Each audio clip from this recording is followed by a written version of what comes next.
Right on, San Antonio! Yes, sir. We're moving it. All right, brother. Take it to the Chicago says Chicago to San Antonio! Chicago says welcome. Chicago! Welcome. All right.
My name is Leo Edwards, and I created the initial, I guess, the video for this occasion 25 years ago.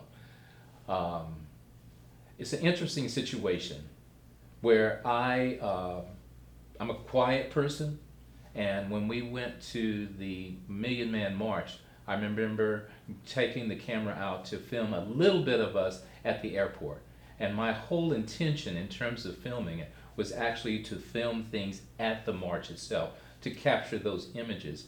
And I really wanted my kids to experience some idea of what the march was like, but in more details than I could explain later on in life. When we went to the airport, there were maybe about 20 to 25 of us that I took pictures of and video of us there. And like I said, I had the intentions of, when I got to DC, to begin taking pictures of us at the march, or at least the march itself. But everything changed when I went to Houston.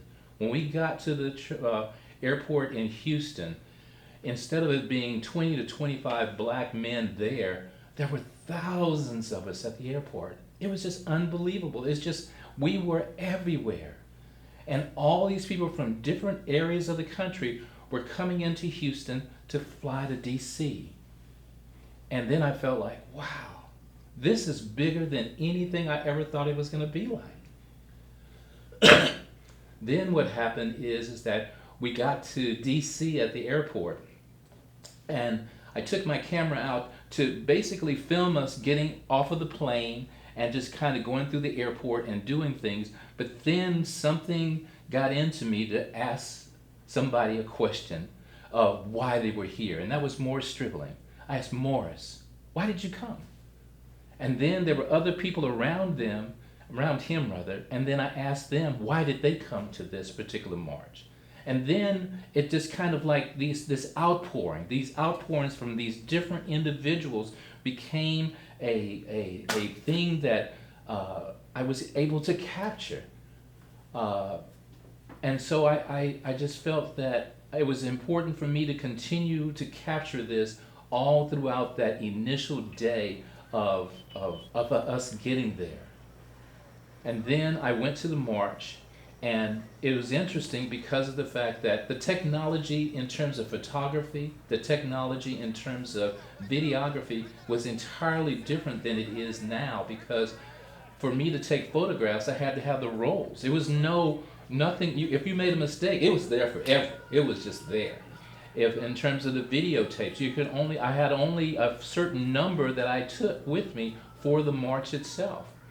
But then what happened is, after the event was over, I interviewed everybody the next day to get their thoughts of what it was like to be there. And it was another great reveal of their feelings about how this thing had impacted them, how it had changed them, how it made it so that they could have greater energies with their own personal problems, with their own relationship with their children, with their own relationship with their significant others, or with their community. They had changed. They had become empowered as a consequence of this particular event in their life. I got that thing and took it home, all the films, the pictures and everything that I had, and kept it into this big bag, where I felt that maybe one day my kid will ask me, what's in that bag? And then I would take it out and show them details of the Million Man March, of all the newspapers, the books, the videos, and all the other things that my memory at that time probably would not allow me to capture enough to do it clearly. So that's why I did the film. Figuring out a way of taking this data that was on a base of material that was not decipherable enough to put it into a computer, to take it somewhere where they could extract it off and make it so that it could be seen by others. And so we did that. And so we're trying to put it together in terms of that particular portion of the information, but then capture people 25 years later and create this conglomerate of a spirit that came out of that particular event and how it changed their lives. I say, clap hands and let's come together in this meeting ground. I say, clap hands and let's deal with each other with love. I say, clap hands and let us get from the low road of indifference. Clap hands. Let us come together and reveal our hearts. Let us come together and revive our spirits. Let us come together and cleanse our souls. Clap hands. Let's leave the preening and stop imposturing in our own history. Clap hands, call the spirits back from the ledge. Clap hands, let us invite joy into our conversation, courtesy into our bedrooms, gentleness into our kitchens, care into our nurseries. The ancestors remind us, despite the history of pain, we are going on people who will rise again, and still we rise.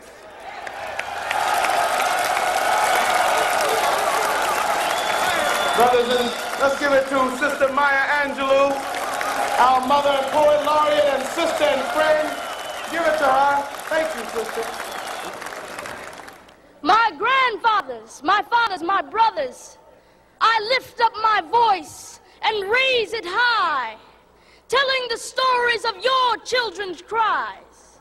For our ability to survive the onslaught of the enemy's drugs, guns, and alcohol, his prisons and his killing fields, depends directly on whether you are willing to stand up and resist the outrages that are being heaped upon us as a people and build a new society. Yes, the task is difficult. The odds are against you. But you must organize to find a way or make your own way. You must change today so that tomorrow may dare to be different.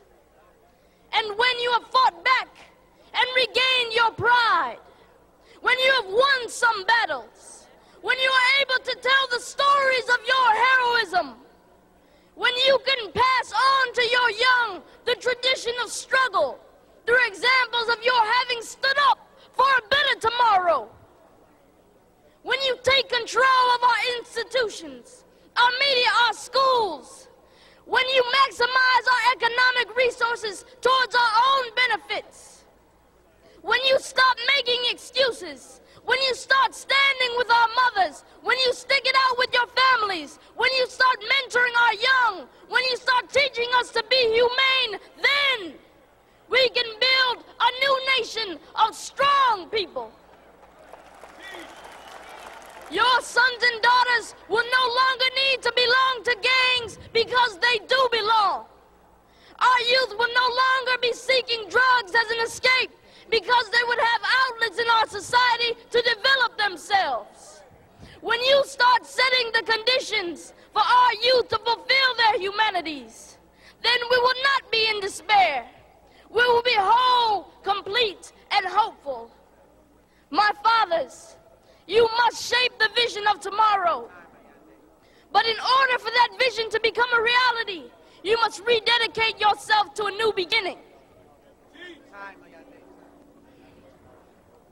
Go back to your families. Go raise and teach your children. Go back and organize throughout this nation to bring about a better day for our people.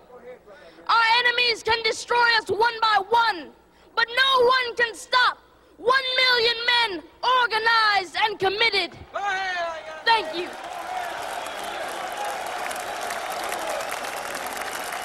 Thank you very much. This can be for many the first step in dealing with the priorities of effective self-determination.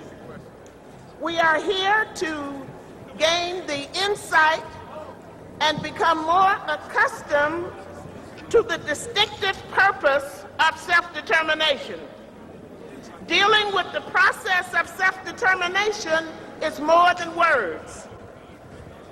Self-determination being committed, responsible, and in charge of one's life, one's family, and one's community of sharing responsibility for the elimination of the crisis that we face.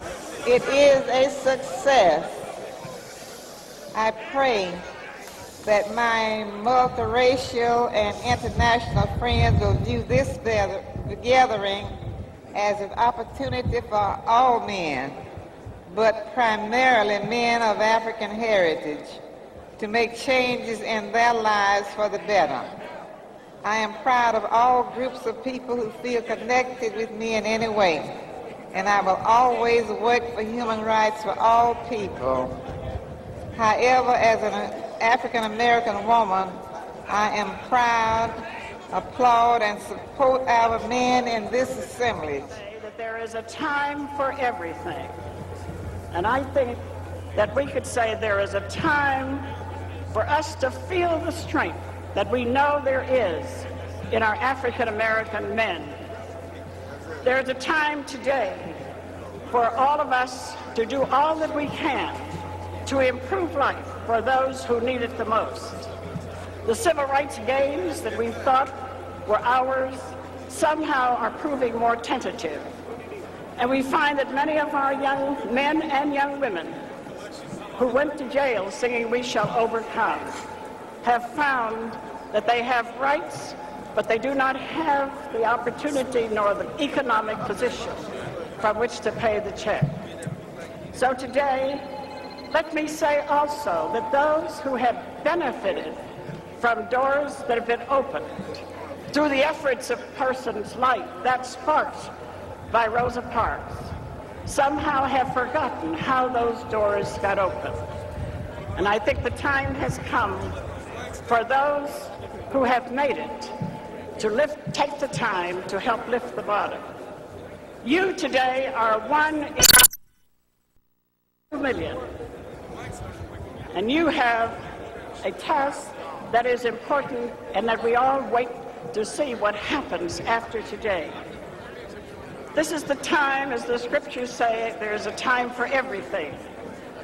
This is a time to reaffirm our traditional family values, our emphasis on self-help, on hard work, on valuing education, on strong kinship ties, and on the extended family and the partnership of men and women. This is a time for all of us to help create in our homes and in our communities violence-free zones so that our children can grow. Now, brothers, in closing, I want you to take this pledge. When I say I want you to say I, and I'll say your name. I know that there's so many names, but I want you to shout your name out so that the ancestors can hear it. Take this pledge with me. Say with me, please. I say your name. Pledge that from this day forward, I will strive to love my brother as I love myself. I say your name. From this day forward, will strive to improve myself spiritually, morally, mentally, socially, politically, and economically, for the benefit of myself, my family, and my people. I say your name. Pledge that I will strive to build business, build houses, build hospitals, build factories, and enter into international trade for the good of myself, my family, and my people.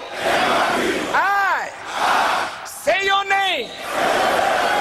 Pledge that from this day forward, I will never raise my hand with a knife or a gun to beat, cut, or shoot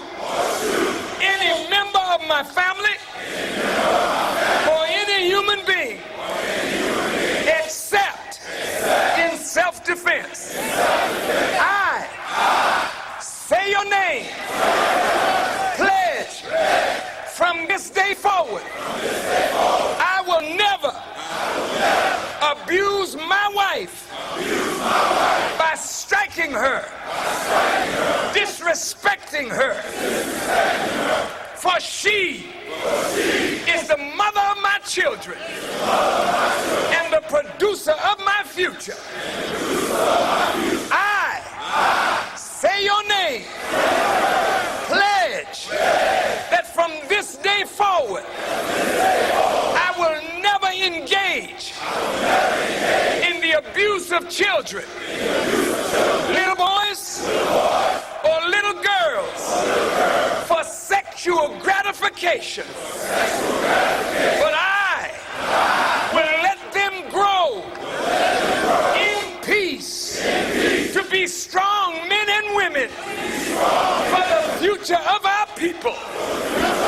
I say your name will never again use the B word to describe any female, but particularly my own black sister. I say your name, pledge from this day forward that I will not poison my body with drugs or that which is destructive to my health and my well-being. I say your name, pledge from this day forward I will support black newspapers, black radio, black television. I will support black artists who clean up their acts to show respect for themselves and respect for their people and respect for the ears of the human family. I say your name will do all of this. So help me God.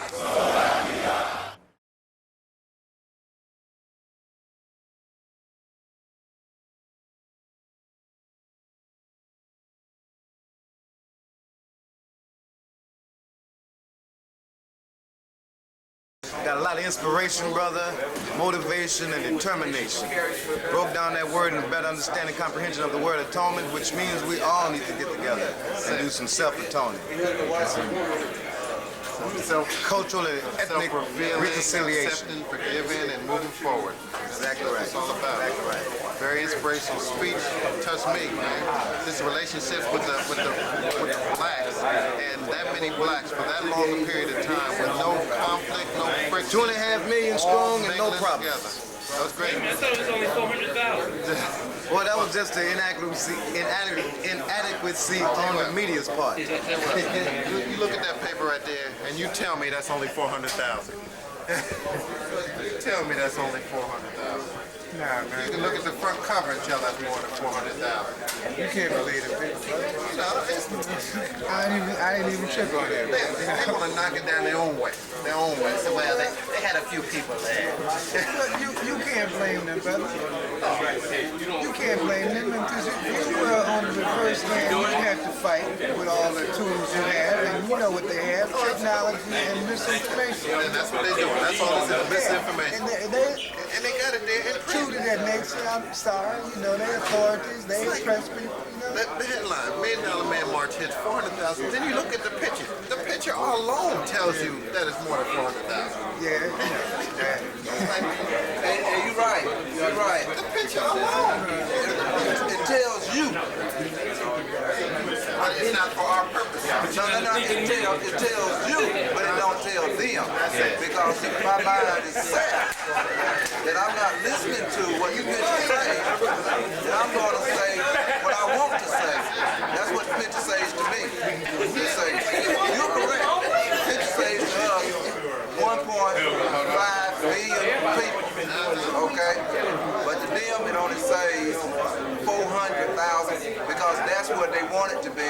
They want it to be a failure rather than a success. And anything anything else down, so they might as well deal with them. That's the only thing they can excuse. We can't get upset or be discouraged because of what they say. We got to keep a positive attitude that we knew because we bear witness to what happened. That's why I took the pictures myself. Nobody could change in my mind what I saw there. Nobody. I know what changed. Nigga John, just tell him this. Just tell them, mother, I love you. Yeah. When you say you coming back up here, you come back 31st, bring me this. Get by the house and get this from me. I know that's right. Call for John. Yeah. I'm calling the dealership up here. Hey, I know that's right. I got an easy transfer for John. I know that's right. You sell cars all day. All day long, too. Sure. But I thought, you know what I thought? I'm trying to get a flight change that go to Atlanta, visit Michael, and then go home.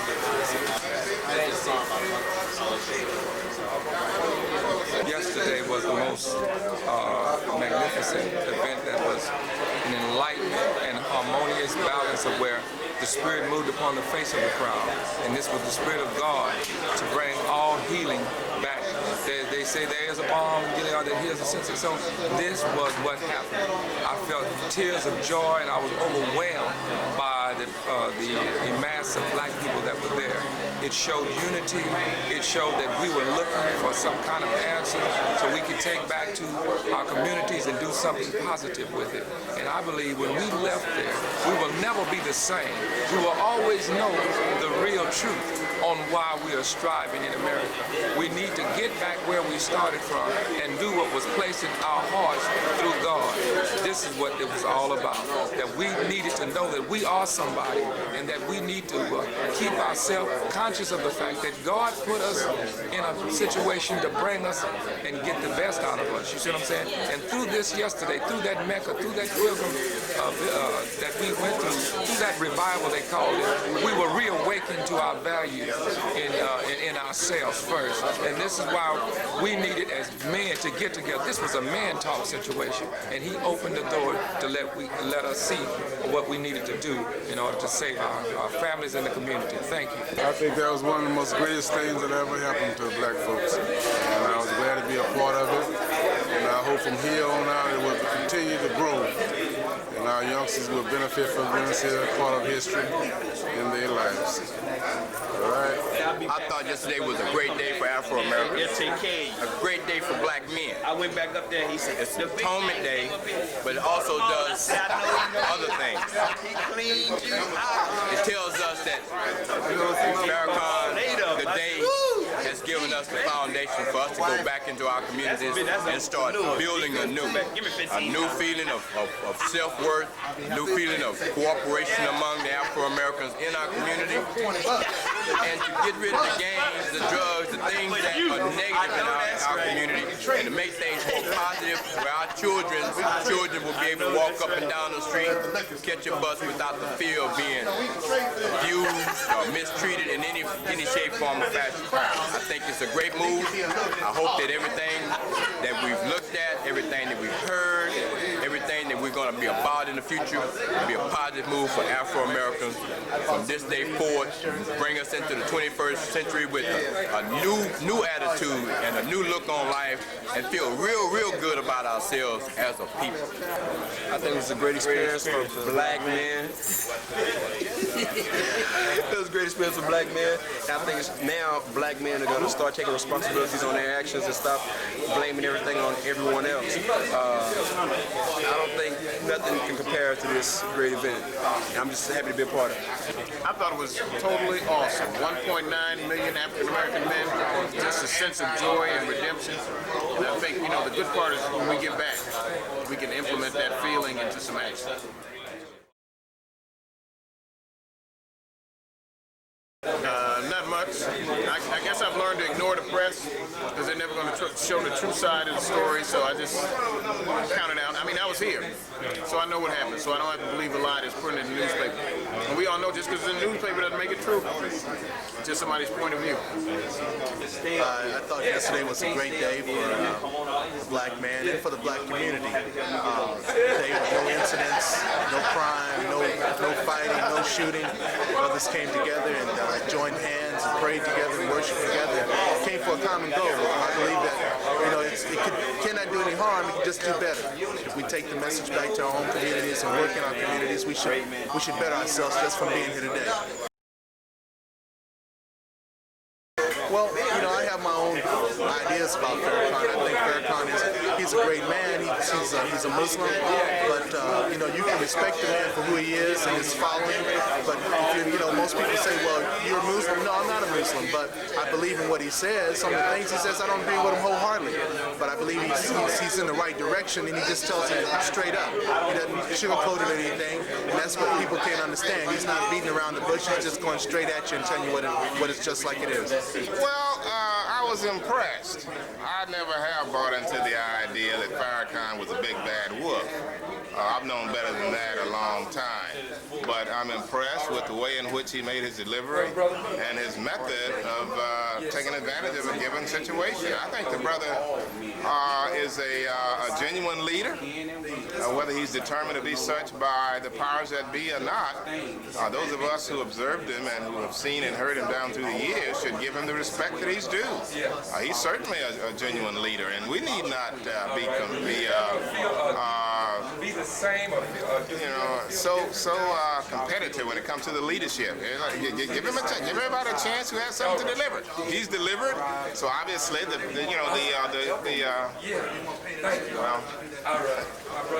guys are coming by. The proof is in the pudding. As far as I'm concerned, he along with Dr. Chavis delivered, and that's that. I think he deserves a lot of respect, and we need to be about taking the good from what we heard and saw, and dealing with that. If someone's going to make a negative out of something, it need not be, from my point of view. Personally, I feel like it was the biggest event in my lifetime. Me and the men there for one cause, just across the board it was beautiful. I mean, the speaking was well. A lot of the issues that they talked about, we've already implemented, or I have implemented in my life already. And my opinion of Louis Farrakhan, it really hadn't changed a lot. I've never been totally against him and totally for him either. I just like some of their approaches on economic structure, and I am a firm believer in self-sufficiency, and I think that it should be done like that. I don't think that you have any problems or in your race or whatever when you're making your own money. I think what you're begging and I mean that's just like any other person. If you keep going to a person and begging for money, they get tired of it. Like stand on your own feet. Okay, so I like that part of that, and I think with the networking and the different things that will develop from this, and the thing that's going to be developed after the event, it couldn't be anything but positive. It's unfortunate that every black man in this world was not there because they needed to be there. It was an experience that I would never be able to explain to anybody. The event yesterday was a great exercise in determination, durability, endurance, suffering and pain. Because brother, from where I was, 10 hours on my feet, my knees started talking, my back started talking. I'm just so glad my bladder and my colon didn't start talking. Other than that, I enjoyed the fellowship. The weather was great. The speech was magnificent. Even though 82 speakers is a little bit much. But I loved it. Love being with the brethren and fellowship, and looking forward to what we do when we get home. That is their job traditionally, because the press is controlled by the white, totalitarian, fascist media. It is their job to distort the truth and dilute what we do as a people. So they just did their job, and today they're trying to clean up their job with a second press announcement. That was the first statement, even though we all know the helicopters were overhead all day long.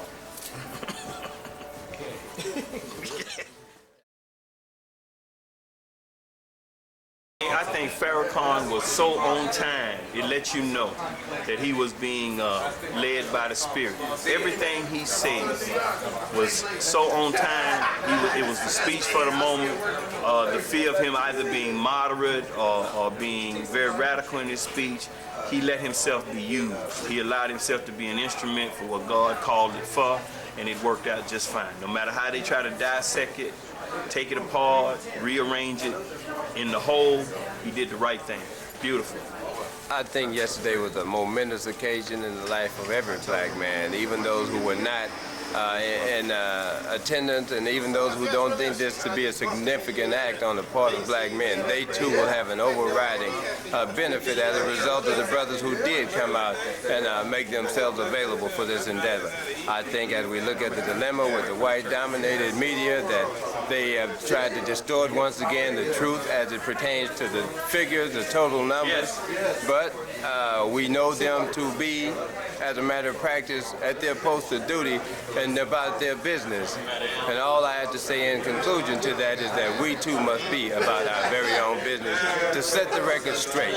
The day is gone when we can expect those in the white community to give a positive projection for the black male. It's simply not going to happen. I think history has already proved that, so it becomes incumbent that we as African American males especially take the leadership role in telling the real history of our people. Thank you very much. I think I could have been up there, brother. I probably should have been up there because I got a story to tell too. In fact, I think every black man ought to have a story to tell because every story is generated as a result of our own individual experiences. And I think that's the thing that we must say about Brother Farrakhan.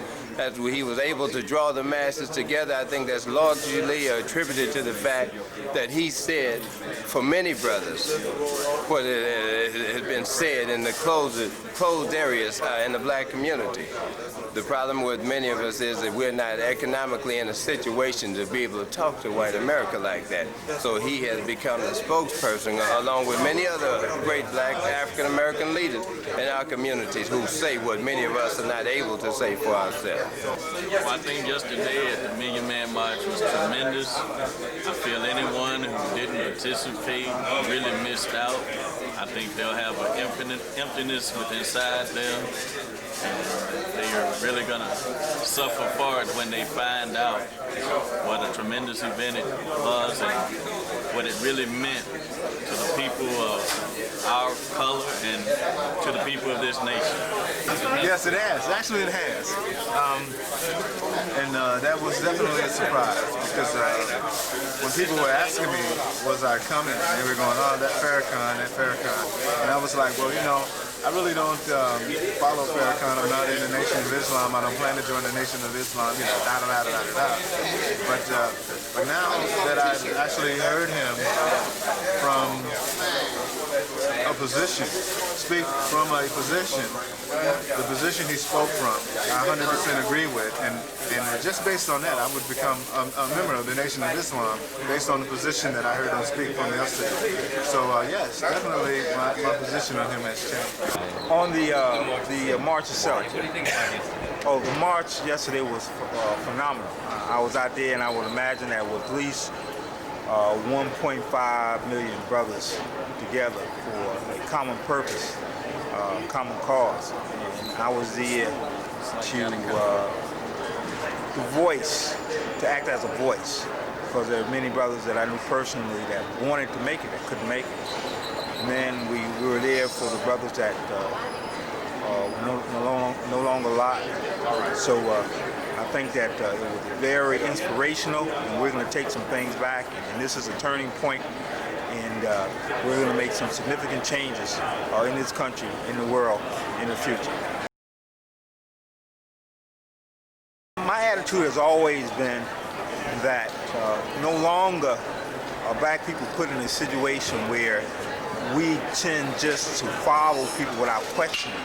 I think everybody have their independent minds and independent assessment of a person. My personal assessment is that nobody's perfect. Sometimes, I guess, perhaps he can get carried away with the rhetoric in terms of the things that he really wanted to do. He wanted to bring black people together. And I think that he was able to send that message that as a people, we can come together for a common goal. The issue. Benefit a sense of unity, a sense of working together with the black man to create a financial empire that's self-sustained and self-controlled by the black man, but not only by the black man, by all Americans working together for equality for all. Actually, what I did is I gathered approximately 500 phone numbers, addresses, gave my address and phone number to approximately 300-400 people, just to communicate, just to keep in touch as a reminder that this is still going on, that we should not fall by the wayside or sit back and relax. And plus, it's a sense of unity to know that we know somebody somewhere else and we're working and striving to achieve the same objective. It's a better America for all. I came to this event open-hearted. However, I do know that my attitude has changed. If I had not came, I would have been misinformed and misled by others who have given me information concerning Farrakhan. However, I got it firsthand from him, and he spoke words of truth, words of wisdom, words of peace, love, and happiness. That's what I got out of it. I felt that not just love for my brother, but love for all mankind. And that was the greatest turnaround for me, is not to have a negative feeling about men of other national origin. I had originally purchased a ticket, purchased reservations and a hotel. And then I had doubts about coming because of some of the messages that were being sent out in the community about Louis Farrakhan. However, that black woman, my queen, my wife, told me, no, woman, you must go. The inspiration, the coercion as a family. She also knew that there was a message for me. Therefore, my black woman stayed at home, but she was with me in spirit and in prayer.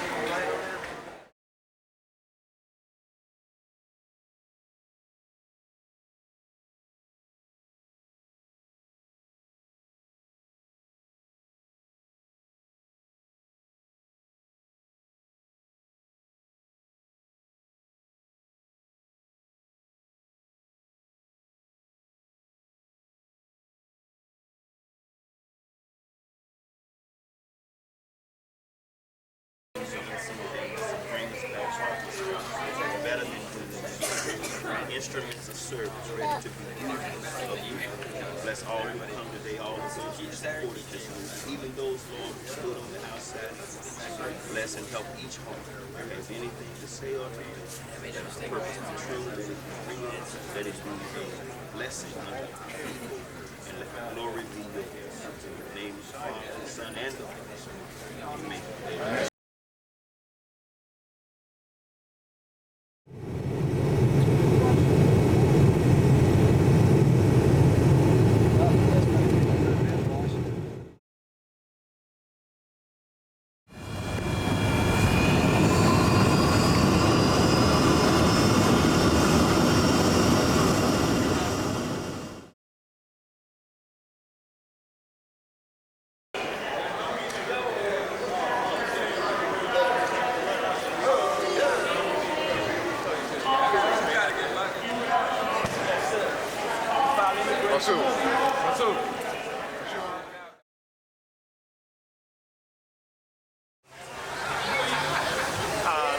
I'm here for the Million Man March.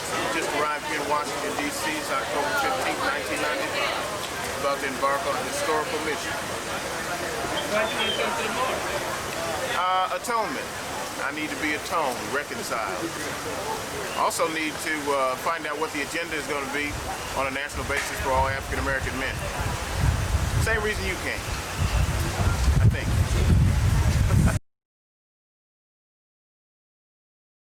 Brother? To march for my rights. Strengthen the black family and unity. Reasons change during the time period of the planning? Pardon me? Did your reasons change during the time period of the planning? No. not mine. I was committed from day one to strengthening the black family in our communities all along. Right. Good job, man. It's covered. The All Pope the way couldn't to break Richmond, all the way around, you know what I mean? Yeah, you talking about 250 miles. Yeah.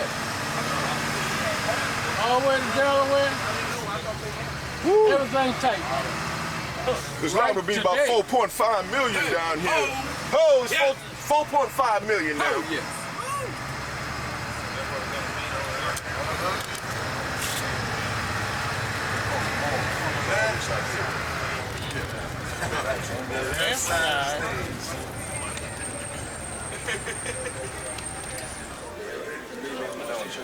William B. Johnson.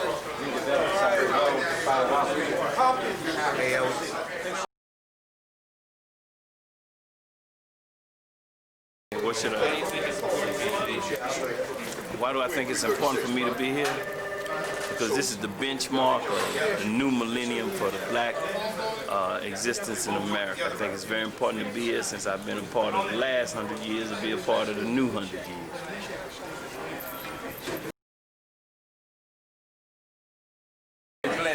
Why did I want to come? Because I know this is a time for the black man to step up and be held accountable for what he needs to do. We have a problem that we don't want to take care of our business, and it's time for us as black men to be able to do what is the right thing in America. We've been too far sitting in the back seats too long, and it's time for us to step up and put our foot down and be well accounted for. This is why we're here.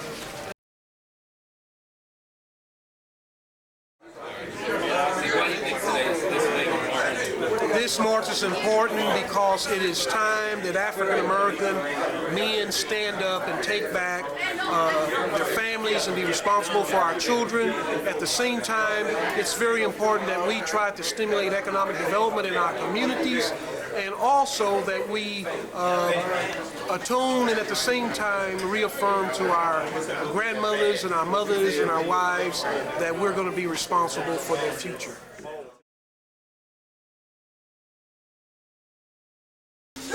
Well, I want to come here to be with the brothers I see this as a new beginning, and I want to be part of that new beginning. This is history making, to have 1 million black men come to Washington, D.C., the seat of our government, and start a new day for us and our people and the nation.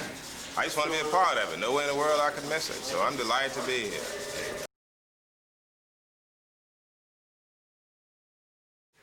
I can't even, I ain't even thinking yet. I ain't even walk. I had to have my coffee. For economic reasons.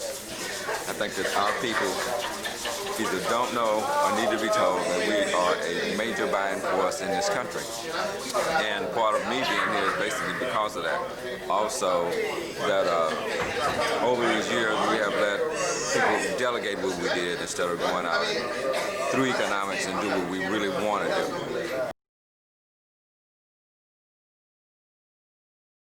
Why do you think we need a day of atonement? Because of all of our past sins, and it's up to us to correct those sins.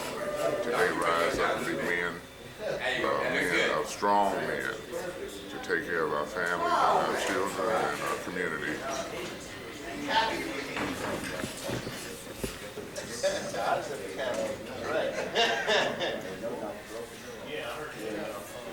Man, y'all not doing that right. Y'all all get behind that down, man.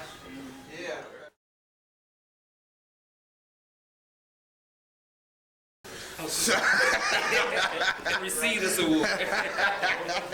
Why do you think we all need a day of atonement? Anybody get TC? Just for the fact of bringing brothers together so we have an understanding of common need, common goal. That's all I have to say. That's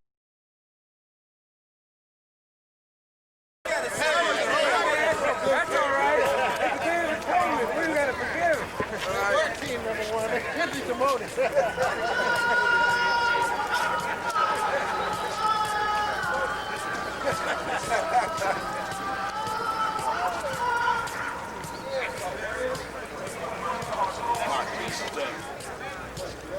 Right on, San Antonio. Yes, sir. We're moving it. Chicago says welcome. Chicago says welcome. Chicago. Welcome. All right.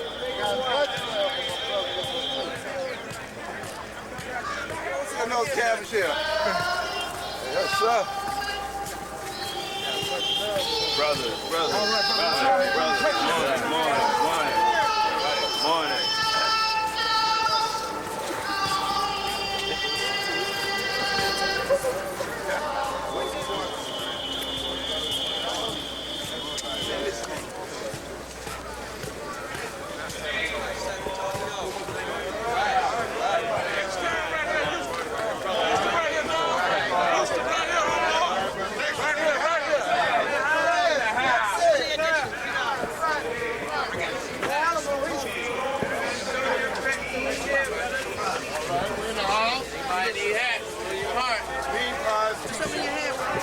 Bean pies and t-shirt. Bean pies and t-shirt.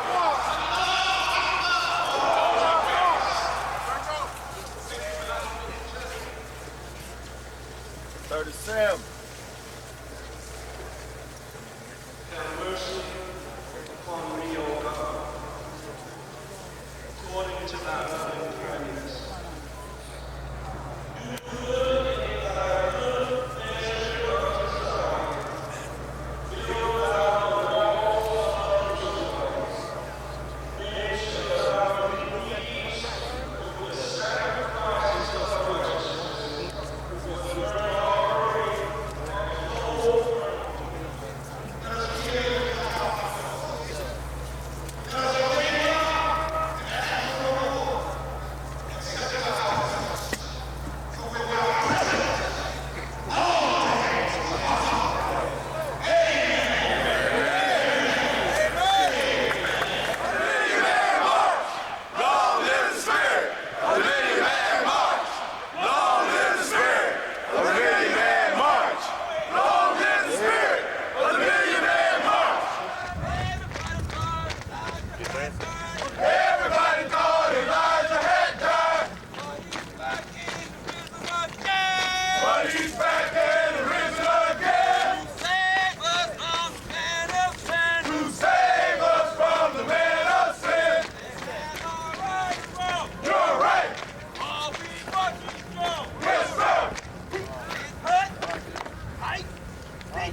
Help us to check ourselves before we wreck ourselves.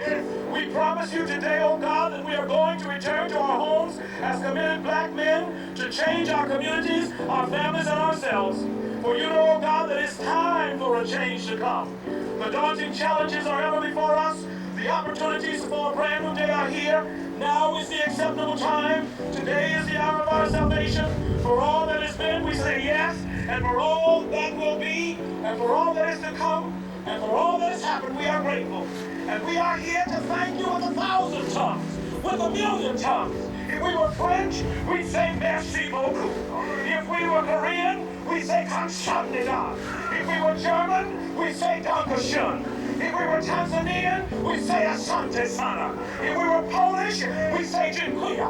If we were Russian, we say spasibo. If we were Spanish, we say muchos gracias. But because we're all 1,000,000 black men from all over America, from here, there, and everywhere, we say thank you! Thank you!